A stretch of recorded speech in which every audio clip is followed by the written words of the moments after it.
ഒരു കൊടുങ്കാറ്റുള്ള രാത്രി പേടിച്ചരണ്ട ഒരാൾ സഹായത്തിനായി 221B ബേക്കർ സ്ട്രീറ്റിലെ വാതിലിൽ മുട്ടുന്നു. ഷെർലക് ഹോംസിന്റെ പല ക്ലാസിക് കഥകളും തുടങ്ങുന്നത് ഏകദേശം ഇങ്ങനെയാണല്ലേ? അതെ, സർ ആർഥർ കോണൻ ഡോയലിന്റെ ദ 5 ഓറഞ്ച് പിപ്സ് എന്ന പ്രശസ്തമായ കഥയെക്കുറിച്ചാണ് നമ്മൾ ഇന്ന് കുറച്ചുകൂടി ആഴത്തിൽ സംസാരിക്കാൻ പോകുന്നത്. തീർച്ചയായും. നിങ്ങൾ നൽകിയ ഈ കുറിപ്പുകൾ നോക്കുമ്പോൾ ഇതൊരു സാധാരണ ഡിറ്റക്റ്റീവ് കഥയല്ല, ഒരു കുടുംബത്തെ തലമുറകളായി വേട്ടയാടുന്ന ഒരു ശാപം പോലെയാണ്. ശരിയാണ്. 5 ഓറഞ്ച് അല്ലികൾ, KKK എന്നെഴുതിയ കത്തുകൾ, പിന്നെ ഒന്നിനു പുറകെ ഒന്നായി നടക്കുന്ന മരണങ്ങൾ, അതും അപകട മരണങ്ങളാണെന്ന് തോന്നിപ്പിക്കുന്ന രീതിയിൽ. അതെ. അപ്പോൾ നമുക്ക് ഇതിന്റെ ഉള്ളറകളിലേക്ക് കടക്കാം. ഈ കഥയുടെ ഏറ്റവും വലിയൊരു സവിശേഷത എന്താണെന്ന് വെച്ചാൽ, എന്താണ്? വില്ലൻ ഒരു വ്യക്തിയല്ല, മറിച്ചൊരു വലിയ നിഗൂഢമായ സംഘടനയാണ്. അത് ആ ഭീഷണിയുടെ വ്യാപ്തി വല്ലാതെ കൂട്ടുന്നുണ്ട്. ശരിയാണ്. നമുക്ക് കഥയുടെ തുടത്തുകിലേക്ക് തന്നെ പോകാം. ജോൺ ഓപ്പൻഷോ എന്നൊരു ചെറുപ്പക്കാരൻ ഹോംസിനെ കാണാൻ വരുന്നിടത്ത് നിന്നാണല്ലോ എല്ലാം തുടങ്ങുന്നത്. അതെ. അയാൾക്ക് പറയാനുള്ളത് അയാളുടെ അമ്മാവനായ ഈലിയാസ് ഓപ്പൻഷോയെക്കുറിച്ചാണ്. അമേരിക്കയിൽ നിന്ന് വലിയ പണക്കാരനായിട്ടാണ് അദ്ദേഹം ഇംഗ്ലണ്ടിലേക്ക് മടങ്ങിയെത്തുന്നത്. പക്ഷേ ആ പണത്തിനൊന്നും ഒരു സമാധാനം കൊടുക്കാൻ കഴിഞ്ഞില്ല. എപ്പോഴും ഒരു മുറിക്കുള്ളിൽ അടച്ചിരിക്കുന്ന, ഭയന്ന് ജീവിക്കുന്നൊരു വിചിത്ര സ്വഭാവക്കാരനായിരുന്നു അദ്ദേഹം. ഇവിടെ തന്നെ നമുക്കൊരു സൂചന കിട്ടുന്നുണ്ട്. എന്താണത്? ഈലിയാസിന്റെ അമേരിക്കയിലെ ഭൂതകാലം അത്ര ശുഭകരമായിരുന്നില്ല എന്നുള്ളൊരു സൂചന. തീർച്ചയായും. എന്തോ വലിയ രഹസ്യം, അതൊരു സമുദ്രം കടന്നും അദ്ദേഹത്തെ പിന്തുടരുന്നുണ്ടായിരുന്നു. അങ്ങനെയിരിക്കെ ഒരു ദിവസം ഇന്ത്യയിലെ പോണ്ടിച്ചേരിയിൽ നിന്ന് ഈലിയാസിനൊരു കത്ത് വരുന്നു. ആ കത്താണ് എല്ലാത്തിനും തുടക്കം. അതിനുള്ളിൽ ഉണങ്ങിയ 5 ഓറഞ്ച് അല്ലികൾ, കവറിന് മുകളിൽ KKK എന്നെഴുതിയിരിക്കുന്നു. അത് കണ്ടതും അദ്ദേഹം ആകെ ഭയന്നു വിറച്ചു. എന്റെ പാപങ്ങൾ എന്നെ തേടി വന്നിരിക്കുന്നു എന്നൊക്കെ നിലവിളിച്ചു. എന്നിട്ട് തന്റെ രഹസ്യമുറിയിലെ ഒരു പെട്ടിയിൽ നിന്ന് കുറെ പേപ്പറുകൾ എടുത്ത് കത്തിച്ചു കളഞ്ഞു. അധികം വൈകാതെ എന്ത് സംഭവിച്ചു? തോട്ടത്തിലെ ഒരു ചെറിയ കുളത്തിൽ അദ്ദേഹത്തെ മരിച്ച നിലയിൽ കണ്ടെത്തി. പോലീസ് അത് ആത്മഹത്യയാണെന്ന് വിധിയെഴുതി. ഇവിടെയാണ് കഥയിലെ പ്രധാന വഴിതിരിവ്. കാരണം ആ ഓറഞ്ച് അല്ലികളും KKK എന്ന അക്ഷരങ്ങളും വെറും യാദൃച്ഛികമല്ല. അതെന്താണെന്ന് ഹോംസ് പിന്നീട് കണ്ടെത്തുന്നുണ്ടല്ലോ. ശരിയാണ്.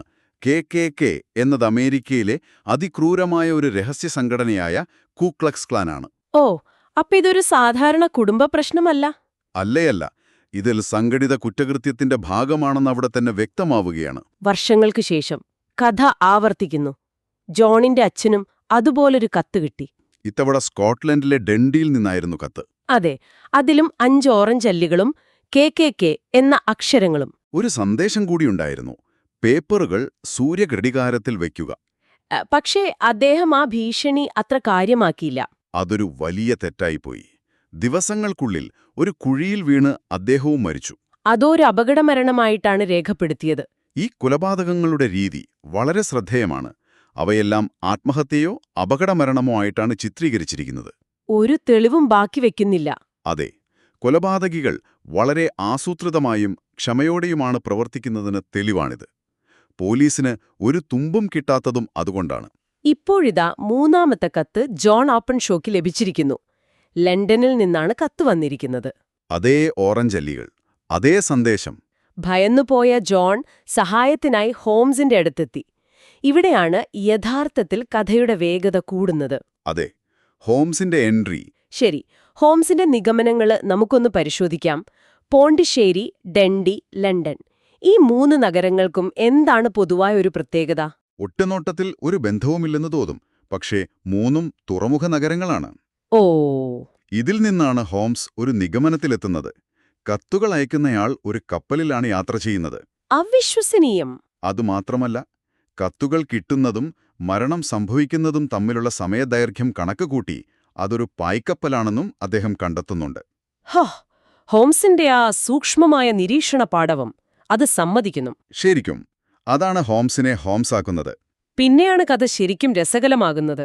ഹോംസ് KKK എന്നതിനെക്കുറിച്ച് അന്വേഷിക്കുകയാണ്. അതെ, അമേരിക്കൻ എൻസൈക്ലോപീഡിയയിൽ നിന്നാണ് അദ്ദേഹത്തിന് കു ക്ലക്സ് ക്ലാനിനെക്കുറിച്ച് വിവരം കിട്ടുന്നത്. ആളുകളെ കൊല്ലുന്നതിനു മുമ്പ് ഇത്തരം മുന്നറിയിപ്പുകൾ അയക്കുന്നത് അവരുടെ രീതിയാണെന്നും ഹോംസ് കണ്ടെത്തുന്നു. ഇതോടെ എല്ലാ കണ്ണികളും ഒരുമിച്ച് ചേർന്നു. ഈലിയാസ് ഓപ്പൻഷോ അമേരിക്കയിൽ നിന്ന് വരുമ്പോൾ ക്ലാനിന്റെ എന്തോ പ്രധാനപ്പെട്ട രേഖകൾ കൈവശപ്പെടുത്തിയിരിക്കണം. അത് തിരിച്ചുപിടിക്കാനാണ് ഈ കൊലപാതക പരമ്പര. ശരിയാണ്.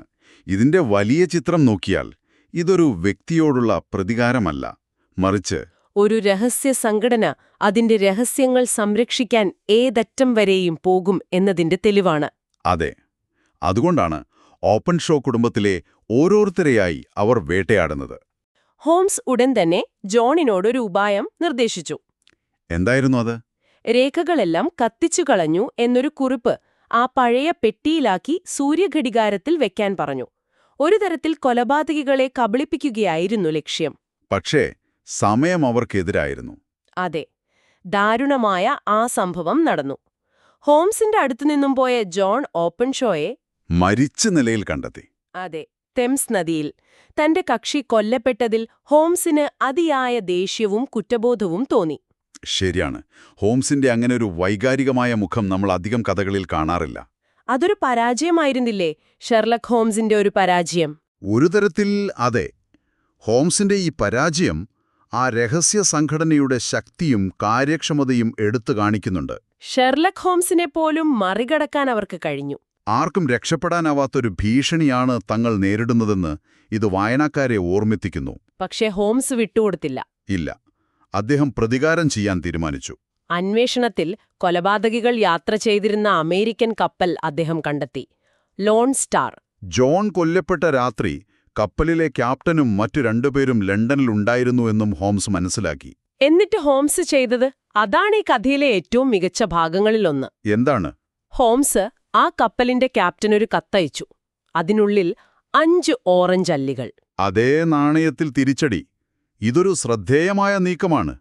നിയമം കയ്യിലെടുത്ത് ഹോംസ് ഒരുതരം മാനസികമായ നീതി നടപ്പാക്കാൻ ശ്രമിക്കുകയാണ്. ഔദ്യോഗികമായി നിയമത്തിനു മുന്നിൽ അവരെ എത്തിക്കാൻ സമയമെടുക്കുമെന്ന് അദ്ദേഹത്തിന് അറിയാമായിരുന്നു, അല്ലേ?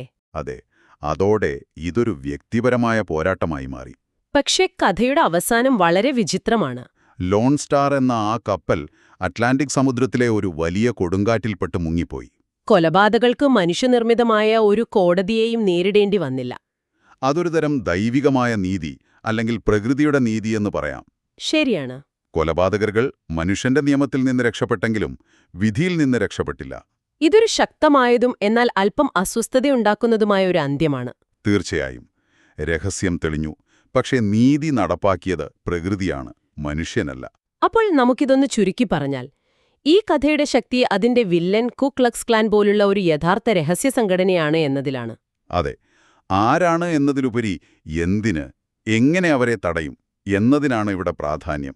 പിന്നെ ആ അപകടമരണങ്ങളായി ചിത്രീകരിക്കപ്പെട്ട കൊലപാതകങ്ങളും ഹോംസിന് പോലും തന്റെ കക്ഷിയെ രക്ഷിക്കാനാവാതെ പോയതും അതെല്ലാം ഈ കഥയെ വേറിട്ടു നിർത്തുന്നു. കഥ പറച്ചിലിൽ നിങ്ങൾക്കുള്ള താൽപ്പര്യം വെച്ച് നോക്കുമ്പോൾ ഡോയൽ എങ്ങനെയാണ് ആകാംക്ഷ നിലനിർത്തുന്നതെന്ന് ശ്രദ്ധിക്കുന്നത് രസകരമായിരിക്കും. അതെങ്ങനെയാണ്? അദൃശ്യനായ ശത്രു, ഓറഞ്ച് അല്ലികൾ പോലുള്ള വിചിത്രമായ അടയാളങ്ങൾ, പിന്നെ ഓരോ നിമിഷവും മുറുകുന്ന പിരിമുറുക്കം. ലോകത്തിന്റെ പല ഭാഗങ്ങളിൽ നിന്ന് വരുന്ന ഭീഷണി. അതെ. പോണ്ടിച്ചേരി, ഡണ്ടി, ലണ്ടൻ. ഈ ഭീഷണിക്ക് അതിരുകളില്ല എന്നൊരു തോന്നൽ നമുക്ക് കിട്ടും. ഇതെല്ലാം ചേർന്നാണ് ഈ കഥയെ അവിസ്മരണീയമാക്കുന്നത്. ശരിയാണ്. അപ്പോ നിങ്ങൾക്ക് ചിന്തിക്കാനൊരു ചോദ്യം തന്നുകൊണ്ട് നമുക്ക് അവസാനിപ്പിക്കാം. ചോദിക്കൂ. കൊലപാതകകൾ ഒരു കൊടുങ്കാട്ടിൽ മരിക്കുന്നത് യഥാർത്ഥ നീതിയായി നിങ്ങൾക്ക് തോന്നുന്നുണ്ടോ? അതോ ഹോംസിനോ നിയമവ്യവസ്ഥയ്ക്കോ അവരെ വിചാരണ ചെയ്യാൻ കഴിയാത്തതുകൊണ്ട് അതൊരു തൃപ്തികരമല്ലാത്ത അന്ത്യമാണോ? നല്ല ചോദ്യമാണ്. ചില തിന്മകളെ നേരിടുന്നതിൽ മനുഷ്യന്റെ നീതിന്യായ വ്യവസ്ഥയുടെ പരിമിതികളെക്കുറിച്ചാണോ ഈ കഥ നമ്മോട് പറയുന്നത്? അതെ. നിയമവ്യവസ്ഥ പരാജയപ്പെടുമ്പോൾ ഇത്തരത്തിലുള്ള പ്രകൃതിയുടെ നീതി മാത്രമാണോ നമുക്ക് പ്രതീക്ഷിക്കാനുള്ളത്?